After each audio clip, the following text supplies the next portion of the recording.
Hey guys, welcome back and thank you for your thoughts. I am feeling better thanks to Flonase. Flonase is king. And no, Flonase is not a snap package.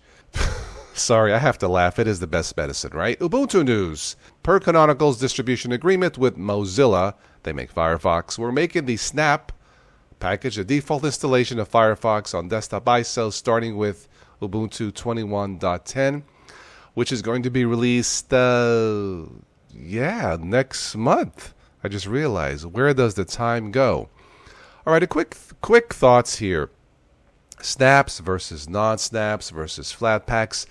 I personally don't have a preference. If the non-snap package that comes with the default installation of a particular distribution works, I'm cool. I don't go out searching for snap packages or Flatpaks.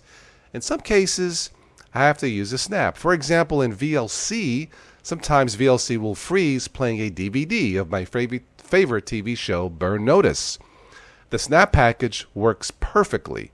So in that instance, I had to install the snap to run VLC the way I want to. Other than that, I really don't have a preference. So if you're going to ask me snaps versus non-snaps, use what works.